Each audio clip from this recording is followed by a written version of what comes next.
নমস্কার। আজকে আমরা আলোচনার বিষয় শৃঙ্খলামূলক অলঙ্কার ও ন্যায় অলঙ্কার।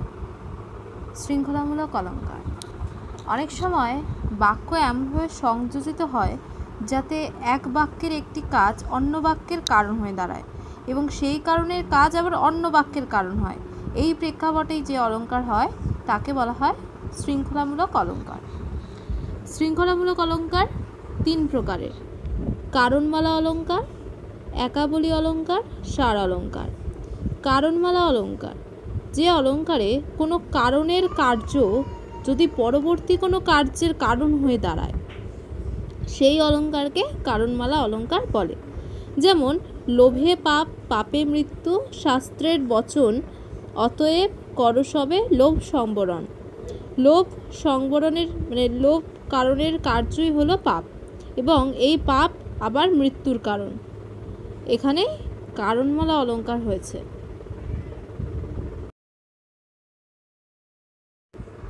নেক্সট, একাবলি অলঙ্কার যে অলঙ্কারে পূর্ববর্তী বিশেষ্য পরবর্তী পদের বিশেষণ রূপে বা পরবর্তী বিশেষ্য পূর্ববর্তী পদের বিশেষণ রূপে বসে সেই অলঙ্কারকে একাবলি অলঙ্কার বলে।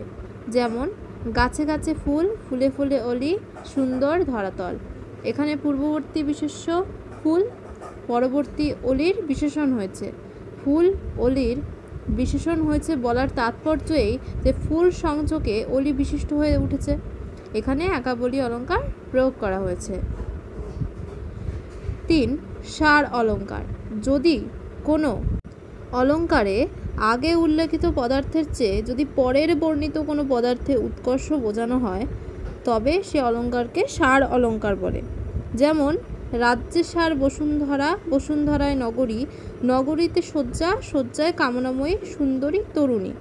এখানে সকলের থেকে উৎকর্ষ হয়ে উঠেছে কামনাময়ী সুন্দরী তরুণী, সুতরাং এটি সার অলঙ্কারের দৃষ্টান্ত। এবার আসছি ন্যায়মূলক অলঙ্কারে। যে অলঙ্কারে কোনো বক্তব্যের মধ্যে ন্যায়বাচক কোনো উক্তি থাকে এবং সেই উক্তির ধারা যদি বক্তব্যকে জোরালো করে তাহলে সেই অলঙ্কারকে ন্যায়মূলক অলঙ্কার বলে। এই অলঙ্কার দুই প্রকারের: কাব্যলিঙ্গ অলঙ্কার আর এটা হচ্ছে অর্থাপতি অলঙ্কার। কাব্যলিঙ্গ কি? যেখানে কোনো বাক্যের বা পদের অর্থকে ব্যঞ্জনার দ্বারা কোনো বর্ণনীয় বিষয়ের কারণ রূপে বা কারণ স্বরূপে দেখানো হয় সেখানে হয় কাব্যলিঙ্গ অলঙ্কার। যেমন গৃহহীন পলাতক তুমি সুখী মরছে, এই সংসারে যেথা যাও সেটা থাকে রমণীর অনিমেষ প্রেম। এখানে গৃহহীন পলাতক কুমার সেন রাজা বিক্রমের চেয়েও সে অনেক সুখী, যাকে বোঝাতে ব্যঞ্জনার প্রয়োগ করা হয়েছে, সুতরাং এখানে কাব্যলিঙ্গ অলঙ্কার প্রয়োগ করা হয়েছে।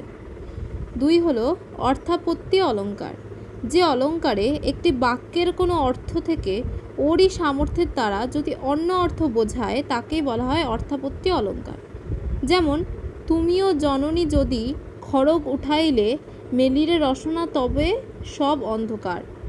বলছে জননী হচ্ছে স্নেহময়ী, তার পথ কিন্তু হিংসার নয়, কিন্তু যদি এই অস্বাভাবিক হিংসা তার পক্ষে সিদ্ধ হয়, অর্থাৎ জননী যদি খড়গ হাতে নেয় তাহলে মানুষের পক্ষে সে সহজে সিদ্ধ হবে।